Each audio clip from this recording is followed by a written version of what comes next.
The importance of taking action. Wow, I'm going crazy.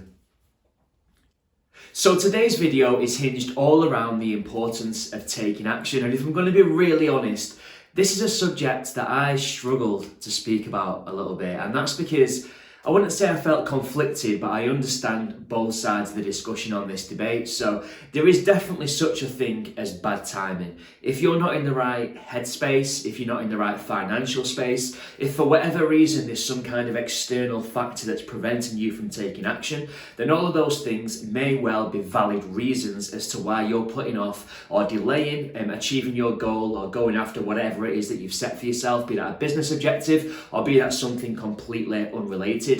But I know from my first-hand experience that often people create their own justifications. People will search high and low for rhyme and reason to not do something, and in my experience often that can be almost like a masking agent really for the real thing that's stopping them from putting one foot in front of the other. And often that boils down to fear, it boils down to insecurities, question marks over their own ability, whether or not they're going to be successful and what the outside world might think about them. So in today's show we unpack all of those things. We talk about common traits that we see in people who ultimately back themselves and take action versus the ones that talk a good game but ultimately fail to convert that into constructive steps. We talk about putting a tangible mark or a financial amount on what procrastination could mean for you and your business. And we talk about strategies to help you get over the fear, take action and back yourself up. Now, ultimately from where I'm standing, I always think that whether I'm successful or whether I'm not successful in whatever task I set about, the reality is that at some point I'm going to turn around and I'd rather look back on my life and think, do you know what? That didn't work out, or that did work out, and what a great experience it was, what lessons we learn. And I think even if you have setbacks, the lessons that you get from setbacks are much easier to stomach than looking back one day thinking, I didn't reach my full potential. What if I had only tried? Make sure that you never look back with regret. For me, that's the scariest thing. Now, today's video is a conversational video with myself and my EXP colleague, Mr. Scott Gunn. I hope you enjoy the show. Any thoughts or feedback, please do let me know. And as ever, if you find these videos of use or value, make sure you share far and wide, or at least hit the like button, comment and subscribe. Help me stroke that YouTube algorithm. Cheers guys, enjoy the show and I'll see you soon. Good morning, my friend. Hello Ben, how you doing? Living the dream, mate. How are you? Well, as you know, I'm recovering from COVID, so yeah, I'm all clear now. But my God, avoid it if you haven't had it. Oh, it's God. Horrendous. And to be fair, mate, I can vouch for that entirely off that voice note that you sent me last week. I thought you was on your deathbed, so you're definitely sounding a lot more sprightly than what you did last time we spoke. Anyway, that's for sure. Getting there. I feel like I'm operating on about 60%, but yeah, I'll hopefully be coherent for the entire pod. I'll do my very best. How's the portfolio been? Like, how's your sales business been while you've been ill? Has it been sort of, have you had someone looking after it for you? Have you been filling the gaps where you can? Have you had a touch and it's been quiet anyway? How have you navigated the business? Well, yeah, the first day I got it, or the first day I got failed the test, if you like, I had a couple of evaluations that I had to give out to Dominic Murphy. So he got a couple of touches there, which was good for him. So yeah, really pleased. By the way, smile on my face. Can I just say, I now realise why you beat the drum about Dom so much. I met him at the Esters last week. What a guy. It was so weird when you sent me that picture of you and Dominic. It really brought home like where this EXP thing's gone, because you know, anyone who doesn't know, I mean, me and you are almost as far apart in the UK as we can get, aren't we? If you take Scotland out of the equation, like yeah. You're literally northwest, aren't you? And I'm as far as you can get in the southeast. Yeah. And all of a sudden, I'm getting pictures of you jumping up and down at the awards with like a friend of mine who I've worked with for like 12 of my 20 years in a state agency. Like I've known Dominic for years and years and years. Like he's 50 now, and I've known him since he was like 28. He still looks 28, to be fair. He's a youthful guy. Yeah, he is. Yeah. He's got a youthful energy about him as well. And he's like that all the time. Like that was not him turning up and sort of putting on a thing. Like he's like that all the time. Yeah, he's cool. So you got on well with Dom. That's good. Really well, mate. Really well. And to be fair, we met at probably the most expensive, like when I say like this place was posh, right? So I've bounced in off the train in my lavish hat, as you've probably seen from the picture. Yeah, I wanted to ask you about the hat. I'll explain myself later. It needs explaining. Yeah, look like a Mortal Kombat character. But bounced straight into this sort of like bar, bistro, restaurant thing, whatever it was. And I walked in feeling a bit posh, like I've got a fancy hat on, an expensive shirt, a decent blazer. And I've walked in and like straight away there was like a sheikh or something, you know, like a very wealthy looking Arabic man. And just like, it was just the most like the poshest place I've ever, I was out of my depth. And I've sat down and Dom's there in his flash suit looking about 28 years old. And he's like, I'll get the rounds in, Ben. Yeah, no problem. What do you want? I was like, I'll just have whatever's like on draft, like surprise me. It came back like £70 later. I was like, you are now in my good books, Dom. That was a lofty round. Oh, painful. Yeah, but I was going to buy in some beers back at the Esters, but I don't think I spent any money like that. I think Adam looked after us, to be fair, mate. So yeah, it was a good do. Oh, I look forward to that. The EA Masters then now. Now I know that's his track record, getting the rounds in. Yeah, no, definitely. Well, I say that. I mean, often, we started, the first beer was in my hand at 11:30. So I kind of thought the next day I could have very well, you know, been giving it the big one by 4:00 and waving my card around at the bar myself. But then I looked at my bank statement and there was like 0 damage. So happy. Mate, that's a successful day out. Well done. Congratulations is what I'm tempted to say. That's fantastic work. It's been 15 years of round dodging, mate. It didn't come easy. But you feeling back to... Yeah, go on. I'm getting there, mate. You know what I'm going to say. We do need to talk about the hat you bought. What was the inspiration behind that? Do you know Presumably what? a sale. No, I don't know where. Do you know when you kind of catch something and you think that looks ridiculous, and then you see someone else wearing one, you think actually that looks all right, and then someone absolutely kills it. Then suddenly Beckham pops up on Instagram and he's got a similar hat, and then it's just been these little sort of steps that have took me from I never wear a hat like that to thinking, do you know what? I'm feeling quite confident today, and I'm looking forward to this award. So I just got it. I thought we'll see how we go. I'll live or die. At least I'll be noticed. That was kind of my logic. So Mate, I thought it was some good branding. I remember years ago when I was from about the age of about 22 through to about 25, I'd had an injury from running and my ankle just used to give way. It was weird. It never hurt. It just used to give way. Just be walking along and it would just go, yeah, I'm not having it. It just like collapse. And I remember thinking, right, okay, how do I use this? I remember thinking like, I'll just be the estate agent with a cane. You know, like I'm just gonna like brand myself as this 22-year-old estate agent who comes in with like this diamond studded cane or something like that. But I didn't take it as far as you. Yeah. Well, to be fair, I've got the hat now in my collection. I think I might have to add to it. I'm feeling a bit of pressure for the EA Masters. I've had about 15 messages saying, what hat are you wearing next week? So I kind of feel like if I go with a standard flat cap or just don't take any hat at all, I'm going to be selling myself short. So I'll have to get my thinking cap on, pardon the pun, and decide what I'm going to fix up for next week. You've put yourself under pressure. I'll probably be wearing a suit for the first time in about, must be 18 months now. I haven't worn a suit for at least a year and a half. So I'm kind of looking forward to that. Is it black tie or is it just business attire? It's just, I think it's just smart dress as well. So, you know, that ever awkward thing. Yeah. I might see if we can get away with what they call? I was going to call it a fanny neck. What they called, like a milk chocolate man. Do you know what they called? What they called? A roll neck. A roll neck. Yeah, Jesus. Yeah. My mind went absolutely blank then. I might try and get away with one of them in a blazer. There we go. Yeah, you'll be fine. But no, looking forward to it, mate. So I'll see you there.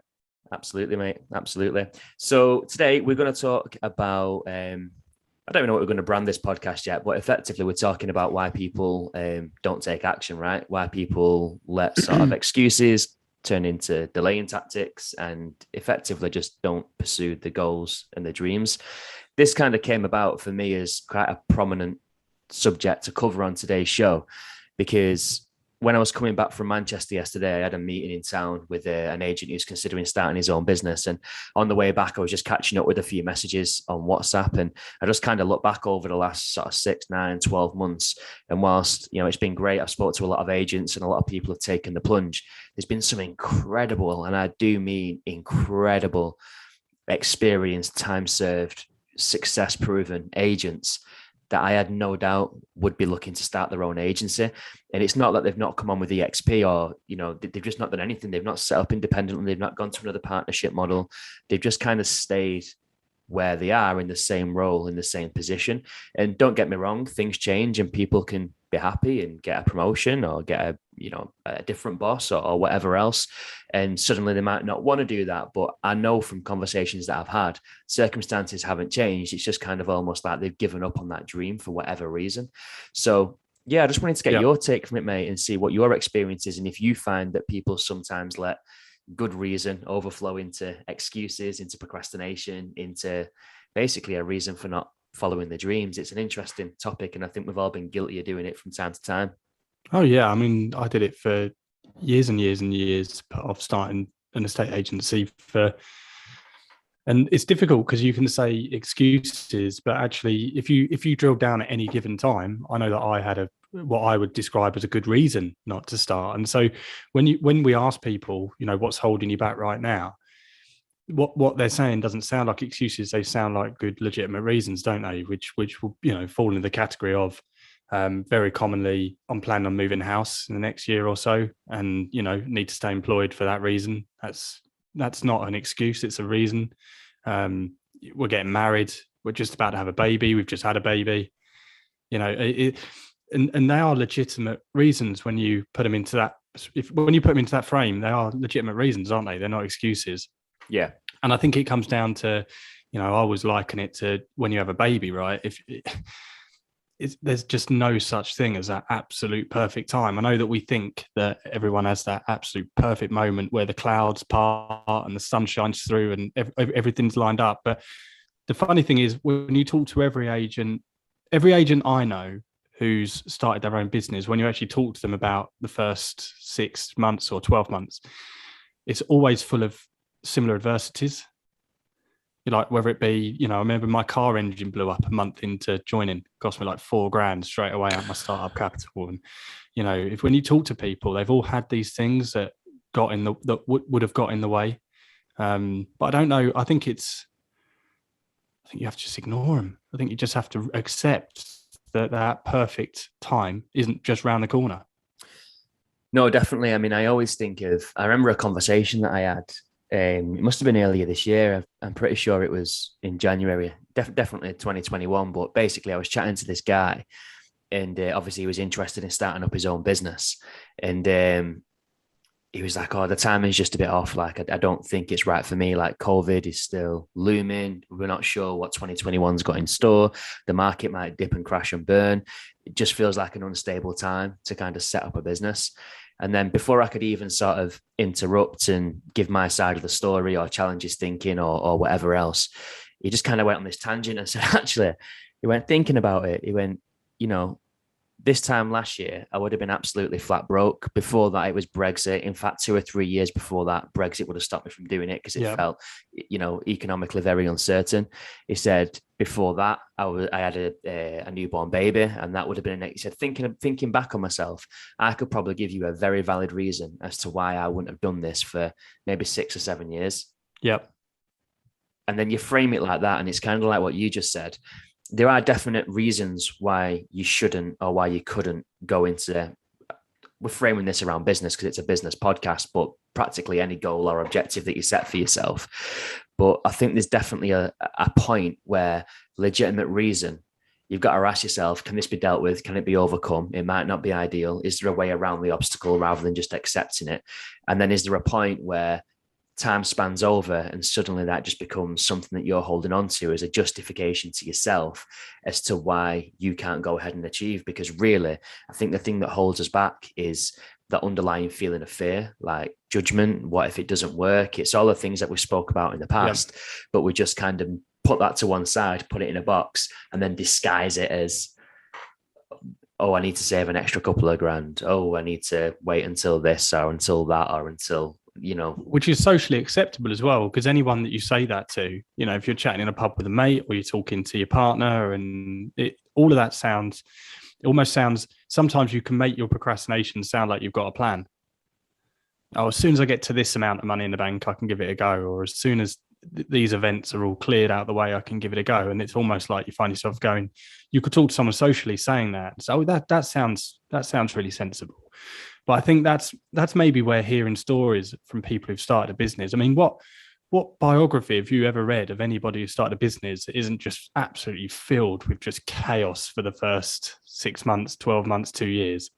This went wrong, and then my wife was ill, and then this happened for my kid, and there's always just adversity, because that's just life, isn't it? I think. Yeah. And I always think it's quite a smart move you can embrace that you've got that fear, and you can use that as a little bit of fuel. If you can flip that fear and use it as fuel, because equally, the agents that worry me are the ones that come in with absolutely zero fear as well. Funny enough, when they're like, oh no, it's cool, don't need any help, I know exactly what I'm doing, this is going to happen, that's going to happen. You think, I kind of like the quite nervous agents sometimes, the ones that come in and they're frankly shitting themselves from day one. There's sort of a good thing about that. Keeps you sharp. It's like you used that analogy a few weeks ago, didn't you? Where you said, if I was in a bunker in a war, I don't want the person who's absolutely quaking in the boots, but I equally don't want the person who's ready to just go and get stuck in with no fear at all. You want to be next to someone who's fearful enough to be sharp, but brave enough to have conviction. And I think that's kind of the right balance. Yeah. I think ultimately, like with most things, like you find a way or you find an excuse. I think that whole thing that you just said there about having a baby, I think back to when, Becky fell pregnant with Esme, and it wasn't ideal. Like, we'd not been together for years and years and years. I was a bit uncertain in my business and what my next steps were. We didn't live together. She lived on the other side of the Northwest, so there was a good hour and a half between us.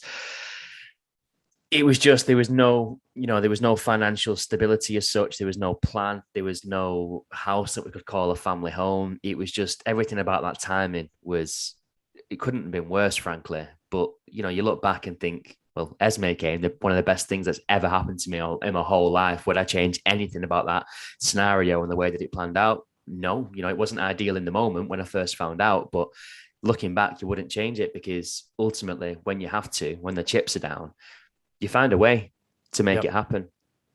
Yeah. And much the same with the business, I started on a very lean budget. I could have very, very easily, and even if I was chatting to you at the time, consulting with you about starting, said, look, mate, it's not ideal. I've got a couple of grand. It's just absolute financial suicide. I can't do this. I need to work in the gym for another 6 months. I need to PT another 40 hours a week for the next 12 months, put some cash aside. I'm going to start this time next year. And maybe I could have saved up and kept my head down and worked really hard. And maybe I had 7 or 8 grand by the following December. But then look what I would have missed out on in that 12-month window where I've just done 100K. Yeah. Yeah. And that's the thing. And actually exactly what we're talking about. If you and I were talking about that situation, I can imagine saying, yeah, that sounds like a good idea, Ben. I think the problem is it's everything's a little bit like Instagram, isn't it now, where we only see the very best. And the same is true of businesses. We look at the biggest, best estate agency in our local area, and we assume that when they started, the wind was in their sails and everything went right for them. Yeah, I guarantee if you went out for a beer with the owner of that company and said, oh, can you talk me through the first 6 months? It would have been turmoil. Yeah. 100%. It's that, comparison's a thief of joy. And it's that sort of fine line in it when you're aspiring to do something, be it a business move or something else. You tend to look at people who maybe you aspire to be like, or someone who's achieved, what you perceive to be success. And you're right, it's very easy to see it on that superficial level and then sort of think, well, I'm here, they're there. I'm never going to get there, because that's like 100 steps ahead of where you are now. Whereas in your mind, you're viewing it as one huge leap, and it's not. I always use, when I was working back in fitness, I started doing a bit of online personal training, and I was looking at Joe Wicks. And I was like, yeah, but this guy's got like multi-million following. Like, he's got, sales. All he has to do is one swipe up and he'll smash about, 2,000 sales like that. And it's like, wait a minute, why am I comparing myself to Joe Wicks in the first place? Then I look back and I heard someone talking about him on a podcast. And did you know that Joe Wicks did 20,000 tweets before he could monetize that business? 20,000 tweets. That's turning up daily for absolutely years, posting 2, 3, 4 times a day, every meal, every workout, every update, every high, every low. It's like the graph that went into building that is insane. but he never would have got to where he is if he didn't start on day one. Probably with Yeah, and yet most people, if you guaranteed someone success, if they posted 20,000 times, most people still wouldn't do it. And yet we forget that he had to post 20,000 times with no guarantee of success at the end of it. Yeah. And yet he's still stuck with it. I mean, he's a great example. I mean, his stories, as you know, we've spoke about him many times, but just what we haven't seen that he's been through. I think his mum or his dad's like alcoholic or heroin addict. I think he grew up on a council estate. And yet most people generally assume that he's come from a middle-class family, and he's because of how he presents himself, but his story behind that is very, very different. And I think that's the problem. I think we do look at what's above that's that iceberg thing, isn't it? We look at what's above the water and we forget what people have gone through to get there. Do you think so I know people have always got what I say legitimate reasons are, that we use as excuses. But do you think there's any other reason? Do you think there's the fear? Do you think there's the fact that maybe people are just generally that little bit too comfortable? Maybe we need an element of discomfort before we go and start a business. Yeah, I think, life always feels easier in the comfort zone, doesn't it? And I think whether you wanted to admit it or not, generally speaking, if there's an easy option, your inclination can be to follow that route. And it sometimes kind of coming out of your comfort zone needs to be a very mindful, deliberate decision that you've got to really back yourself and G yourself up for. It doesn't come easy to everyone, but ironically, like whilst the comfort zone feels nice and warm and snuggly, the reality is there's no growth there. That the growth comes when you step outside of your comfort zone. That's where your potential is. If you're not pushing higher and trying to kind of get through the glass ceiling, then you're just destined for a life of mediocrity. I think that's the reality. But I think then in practice, I get that it can feel scary and it's easy to find excuses and justifications in your own mind. But I think the problem is that you're the easiest person to fool. Like it's very easy to get into this loop of sort of negative self-talk where you're thinking, well, I couldn't do what she's done. I couldn't achieve what he's got. I couldn't do this. I couldn't do that. And in the meantime, I've still got 1,300 quid a month in that pays my mortgage, that pays my car, puts food on the table and leaves me with 30 quid for a Nando's at the end of the month. I'll just do this until Christmas is gone. Okay, Christmas has come. We'll just work through Easter. Okay, I'll just wait until Esme's birthday goes. And it's just, one excuse steps to another. And it's kind of like if you're always thinking the next step ahead, I'll do it when. There's just always that reason to delay. So, yeah, I think there's merit in what you said there. I think it's being too comfortable being comfortable. And I think it's the fear of what could go wrong again, rather than being excited about what could go right, which tends to be the default mode for a lot of people. If you look at, what you're talking there about as well, like the Christmas thing, or I'll do it then. If you look at how, for example, how Connells structure their pay for management and area managers with the whole bonus thing, where they get told what their bonus is around February and they get paid their bonus in March or something like that, and all of that's very, very deliberate, isn't it? Because it means you sort of probably look at Christmas and think, well, I won't start a business this side of Christmas, and then come January you think, well, I've got to wait for this bonus I've got coming in March, and then March you get your bonus, so now your morale is temporarily improved for maybe another 2 or 3 months, and before you know it, now you're in July and August, and the Christmas questions come around again. And that's how quick a year goes. And then you're thinking, oh, maybe next year, and you're on this cycle. And I think that's what it is. I think it's just that you're on that cycle where one day turns into another, and before you know it, 1 month's turned into another month, and a year into a year. And definitely as you get older, those years start to go seriously quick. Oh, don't they just? Yeah. That was when my real discomfort came from all of a sudden thinking, like, you're mid to later 30s now. Like all of a sudden you get that thing, don't you, when someone says, oh, we're closer to 50 than we are 25 or something, and you think, oh my God, where did that come from? And that is crazy. That was my fear, though, is just how quickly time started to go. That was what really made me think, right, you've got to really go hell for leather now and but give then this a go. Again, mate, there's a very deliberate mindset decision there. It comes back to that whole thing about comfort zone versus willing to push the ceiling on what your capabilities are, because you could have easily got to that point and thought, I've got a nice house. I've got a couple of kids now. I'm not in my 20s anymore. I'm just going to ride this out and, stay in my comfort zone, get my routine, got my schedule. And you could have carried on like that for another year. That year would have turned into five would have turned into a decade. And before you know it, you're on the way to retirement. Yeah. That very, very, very easily could have happened, mate. But you obviously made a decision to think, no, I'm going to nip this in the bud. I'm going to put these plans into action, do what I wish I'd done with hindsight 10 years ago and push forward and make sure that, the next 10, 15, 20 years are amazing. So, there's a lot of props to someone who can make that decision and have that conviction, but it almost breaks my heart to see the people that don't, because I've said this many times now, but it is so true. At some point, you're going to look back on your life and you're going to think, thank goodness, what a ride that was. Whether it was successful or not, you're going to think, bloody hell, we had a good time. I learned a few lessons. What an experience. Or you're going to just have had a very vanilla life and think, what if? And for me, I fear what if more, and regret more than I fear failure. That's just the honest reality. I was the same. Yeah, I was the same. I think a lot of procrastination recently, ironically, has been because life's been good for estate agents, right? Morale in our industry has been pretty high for the last 12 months because it's been very, very, very easy. So a lot of people employed are getting a lot of credit. They're getting lots of pats on the back. They're probably being paid that little bit high. A manager who's on 50 grand is probably on 65, 70 at the moment. And so morale has been high in the industry, isn't it? And I think that's probably led to a degree of procrastination as well.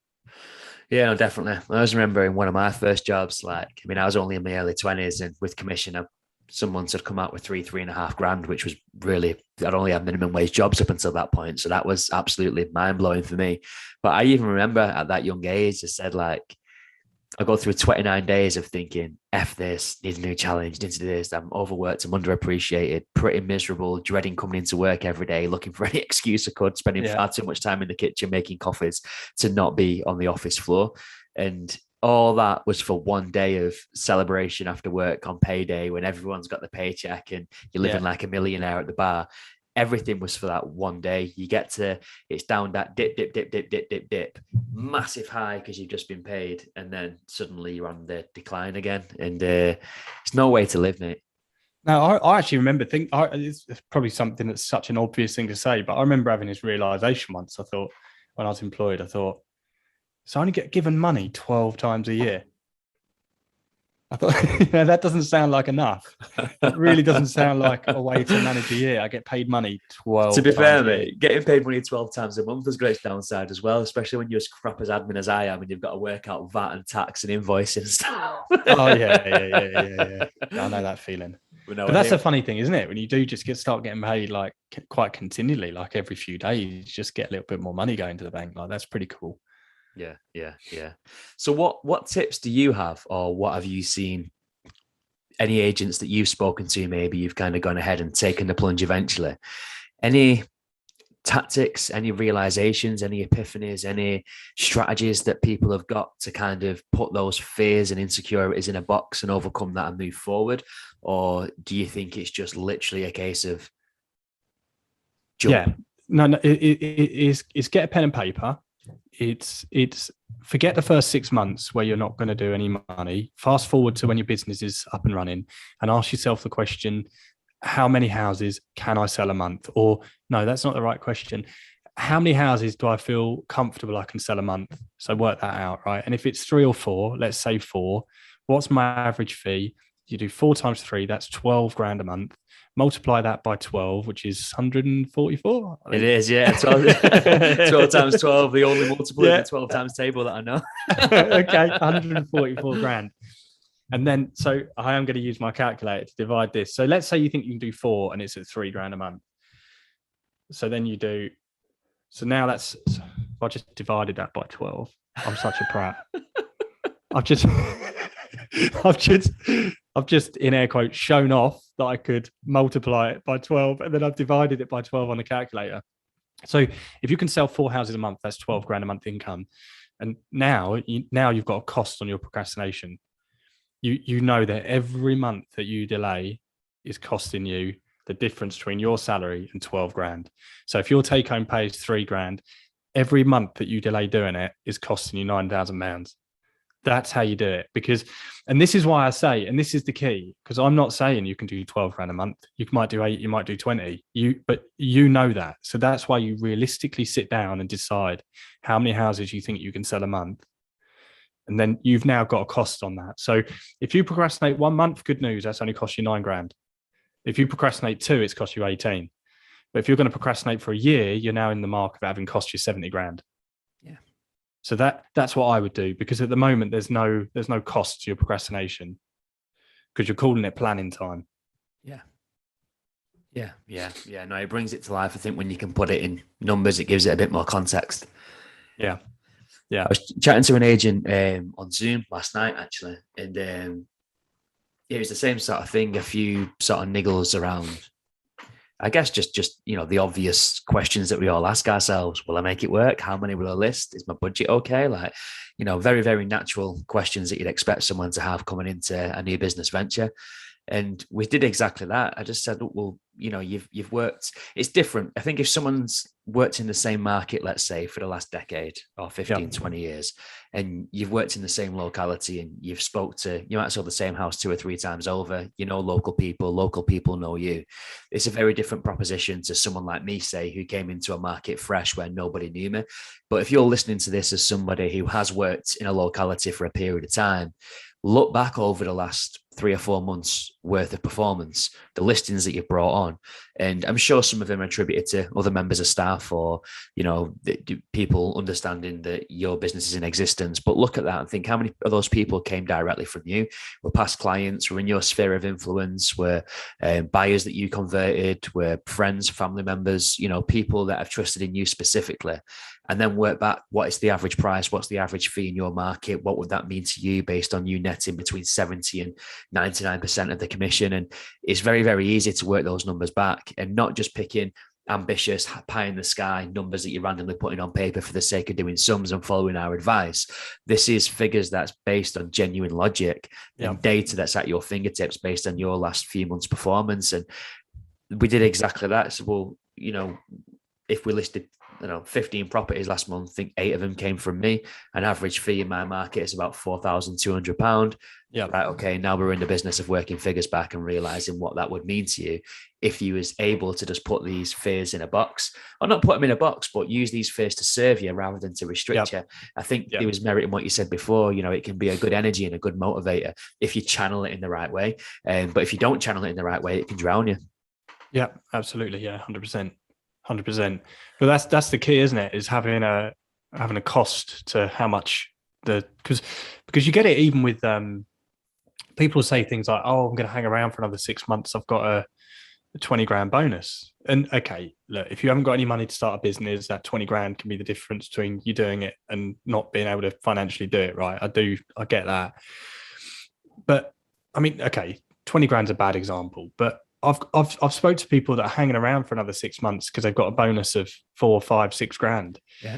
And I understand if it's literally next month or whatever, then look, you've got to make sensible decisions too. It's not always about being gung ho. But for me, if somebody's hanging around 6 months for a 6 grand bonus, that's because they don't really believe they're going to do the numbers that they've put down on paper. Because if you do believe that you're going to do the numbers you've put down on paper, then that 6 grand could be costing you 50. 100%. It's like selling £1 million lottery ticket for 20 grand. You just wouldn't do it, would you? No. So what you could do and what you could build. I'm waiting for it. Yeah. And I'm going to wait for the 20 grand. Yeah. I mean, I do know we're using just a general sort of example there, but these are conversations that we have with people. And my takeaway from that is, okay, they're not as confident that they're going to do the numbers that they need to. And another question, like, I know how I'd answer this, because in my mind, as unhelpful as this may be, I'm trying to think now and really sort of put myself on the spot and wrap my brains. But there is no typical EXP agent, I don't think. It's very, varied, various levels of experience, various markets, various approaches and views on the industry. But do you see any commonalities in terms of the people who are able to just kind of swallow that frog and take action and back themselves and do it versus the ones that ultimately, talk a good game, but don't back it up and don't get themselves over the line? Yeah. I mean, commonalities seem to be one is having a partner on board. I think that seems to be quite a big one when you get the partner at home almost saying, now's the time and I'm ready as well, because that's a pretty big deal. People just seem to, a lot of the people that I speak to have gone from comfortable to discomfortable with something at work. Uncomfortable, rather, is the proper word. I didn't think that. That's my COVID brain. Yeah, so a lot of people. So you'd have had this where you talk to people, and we can be talking to people for months and months and months, sometimes even a year or so before they take the leap. And what seems to happen is the people some people just join straight away, and that's because they were ready to. Some people do procrastinate a little bit whilst they're learning about the model and sort of mentally preparing themselves. But it seems to be, and you must have had this, where you just suddenly get a call saying, my boss has just told me I've got to do this and I'm not having it. And we've now got to start selling credit cards, and you won't believe what other KPI they've bought in. And it's like the straw that broke the camel's back. Yeah. And then all of a sudden, then they're not as comfortable or as content in their current workplace. And then they suddenly seek a change. And that's why, I always think that EXP will grow massively when the market toughens. Because I think that's when people start to think, I'm fed up with this now here. I need to make a change. Whereas at the moment, things have been going quite well for people generally.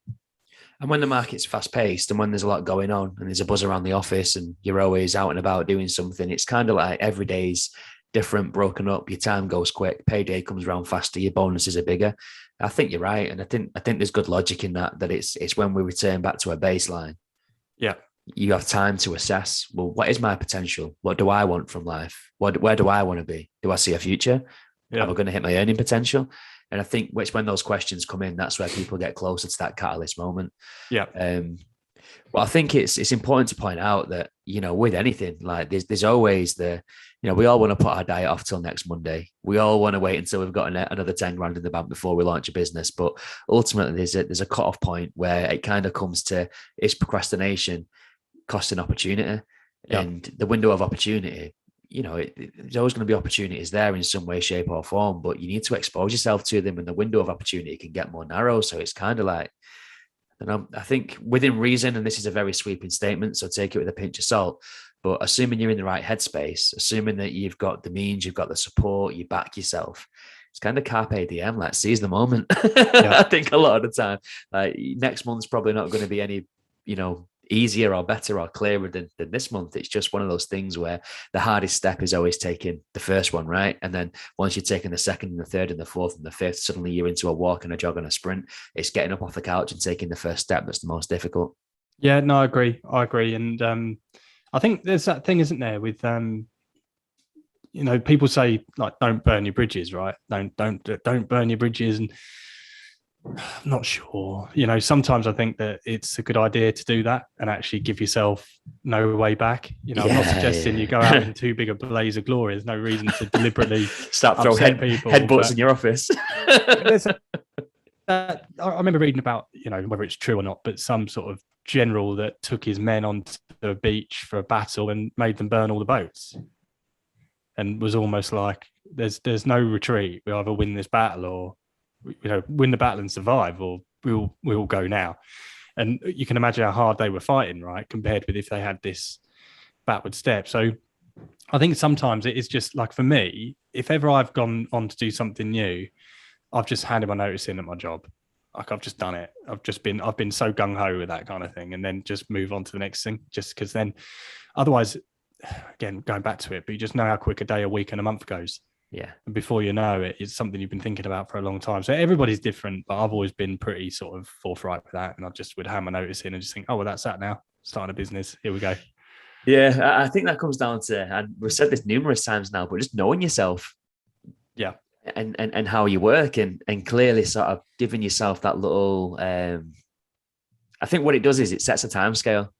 So I've got a 4-week notice. Therefore, I'm going to spend every evening and weekend sorting my AML out, sorting this out, doing this, doing that, planning this, planning that, speaking to that person and that person, resparking that conversation. And suddenly when you've got a deadline to do something, you get a bit more purposeful and you have a bit more direction, and you get more proactive about the steps that you need to take to get there, don't you? Yeah, absolutely. 100%.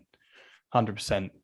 And it's like a Slimming World, when they go and weigh in every Tuesday night at 6 o'clock, they'll make sure that, you know, they train, they're eating clean because they know that they're building up to that event. Whereas if that accountability didn't exist and that deadline wasn't there, it'd be easier to, you know, smash a load of cream cakes on Friday, Saturday, Sunday, Monday, Tuesday. You know, it's just having that thing to work towards really, really helps. 100%. Yeah, couldn't agree more, mate. Brilliant, mate. Well, unless there's anything that you want to add on that, I think the last thing that I'd say is just find a way or find an excuse. I think that's the reality with anything. You know, if you're serious about doing it, have conversations, speak to people. I love this podcast because I think education's great and it's good to give people insights and it's good for people to listen over the information and learn lessons. We've said it before, success leaves clues, and learn from other people. It's a good tool. We live in a world where we're very connected and we've got knowledge at our fingertips, but there comes a point where all the theory and all the knowledge in the world is pointless if you fail to convert that into action. It's just a waste of time. So there comes a point where you bite the bullet and you put one foot forward. Absolutely. I enjoyed that, mate. I made it through it. The first one post-COVID. Well, it's good to see a big smile back on your face, mate. And I look forward to catching up with you next week. Yeah, good man. See you soon, Ben. Bye.